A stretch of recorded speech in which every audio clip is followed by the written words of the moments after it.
the president on the world stage in the UK, but back at home, Democrats are pushing forward their impeachment inquiry, moving it now into the House Judiciary Committee this morning with another round of hearings. This is House Democrats released a report which accuses the president of abusing his office for personal gain. Misconduct and abuse of power are the articles of impeachment. Joining me right now is Special Advisor to President Trump and former Florida Attorney General Pam Bondi. Great to see you, Pam. Thanks very much for being here this morning. Too. Thanks, Maria. You too. What should we expect now as this moves into the Judiciary Committee? We had Matt Gaetz on earlier, who said that he's going to be hearing from witnesses today who are academics. So my question is, what do the academics have to do with this phone call between the president and the president of Ukraine?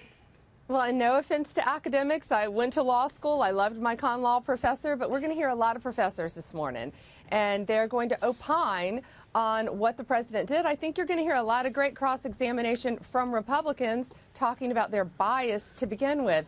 But you know what? Why do we even need that? And here's the report, okay? This report is 300 pages that the House released. 300 pages. You know what it omits? The words, I presumed, I assumed. This is based on hearsay. He told me, she told me. That's all out of this report, and they put it in here as fact, 300 pages. This has been rigged from day one, and you know, as you know, Maria, Nadler is going to be heading this whole thing up today. And what did we find out about him? 2 years ago in the New York Times, 2 years ago, he said he is best positioned as a scholar to take on President Trump and impeach him 2 years ago, before any of this junk, and it is junk, came up. It's a sham process. It's been rigged from the beginning, and I can't wait to hear the cross-exam today from our great Republican members. Well, it's pretty incredible to me, though, that they are moving forward with it based on what you're calling hearsay. I mean, do you have anybody that you've heard from who actually was on the call? I mean, the president released the transcript, and we know what the transcript said. How is this taking such life? It's taking life because of people like Adam Schiff, Nancy Pelosi, and Nadler. That's why it's taking life, and they have been intent before our president was even sworn into office, 2 days after he was elected, to impeach him. They've been talking about finding a way to impeach him, and they don't have anything, and they're not going to give up on this, but we're going to fight back, and we know the president did nothing wrong. Two people were on that call, President Trump and President Zelensky, and what did they both say? There was no quid pro quo. Right. The president did nothing wrong. Ukraine didn't even know aid was being withheld, and aid was withheld from many, many countries because of the intense corruption. After President Zelensky was in office for a while, what do we know? The country started cleaning itself up. Parliament took place. He replaced bad people. He did the right things, and the aid was ultimately released. And by the way, without any investigation ever being opened. This is a witch hunt. Is the president planning to send anybody to any of these hearings this week? You know, is it better to just ignore it or just have a representative in that room? No, we have great members of the House Judiciary who are going to be there. You know, this is a sham process from day one. Yeah. And why would we participate in it? Also, the president's in NATO. Maria, you've been talking about all the great things that he's doing in NATO. And to do this when a president is in foreign land, meeting with world leaders, doing some of the most important work he can do for our country, they are holding impeachment hearings. It's outrageous. It should outrage every American. Also that, as you've talked about in the past, USMCA, it's sitting on Nancy Pelosi's desk, right, collecting dust. It could bring 176,000 jobs and billions of dollars to our country. USMCA. We could go on. Yeah. NDAA. You know, it seems everything. Well, definitely, they're leaving a lot on the table, and I think that's what happened when they went home for Thanksgiving. That they faced the wrath of constituents who said, "What are you doing for me? What have you done for me lately? And what have you been working on the last 2 months?" And it's like squat. You know, you don't have well they USMCA, should. you don't have the prescription drug plan. I mean, are we ever going to see an infrastructure situation?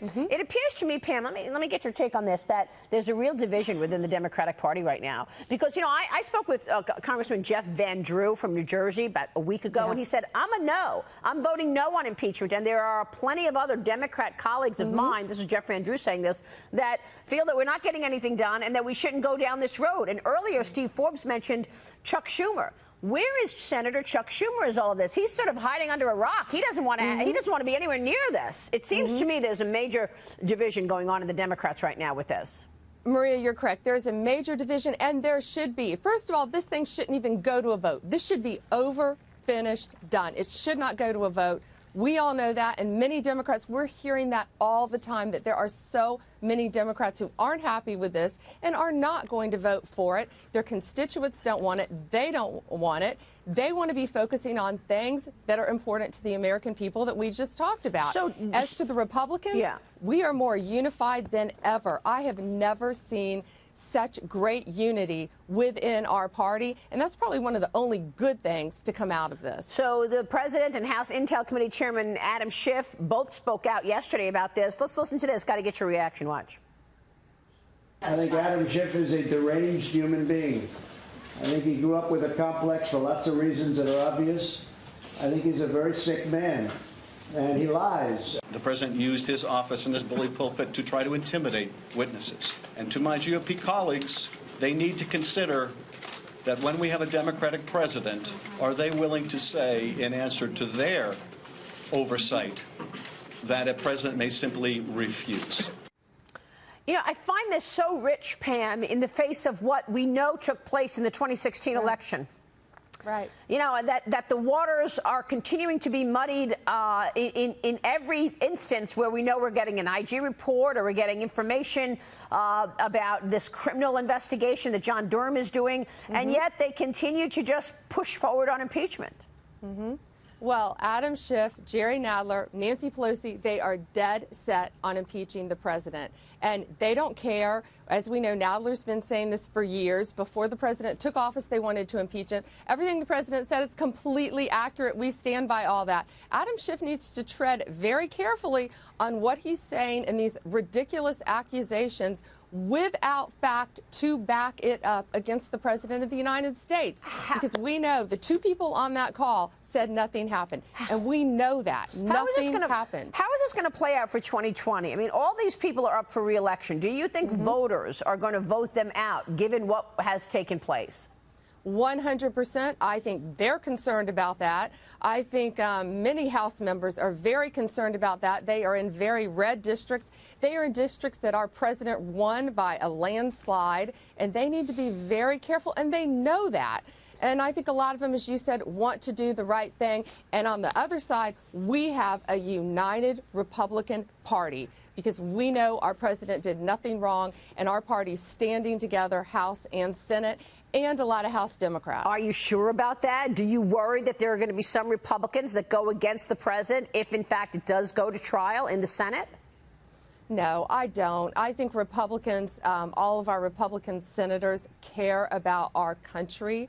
I know they do. And let's wait and see. Let's see. I think you're going to see a whole different side of this once the real evidence starts coming out in front of the Senate. I think it's going to be a whole different ballgame, and I think it's going to be great for the president and good for the country and good for our Senate. Will Republicans be able to get the witnesses that they want to hear from in the Judiciary Committee hearings this week?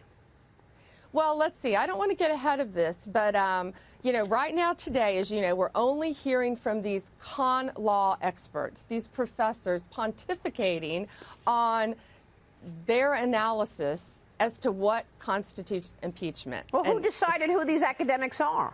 Well, of course, we know that the Democrats chose 3 of them. We got 1, 3 to 1. How fair is that? You know, we've been given very little notice. We just got the names of their experts. You know, this is a bait and switch. None of this would ever hold up in a court of law. And it's so absurd. You know, what they've been doing to us, what they've been doing to our president while he is overseas at NATO, which is shameful, shameful what they're doing there. And today we're just going to hear more of the same, bunch of analysts talking about this, which if this was clear cut, we wouldn't need to hear any of this. The president has actually been raising money in all of this, and Sure the polls show that the interest in impeachment has gone down.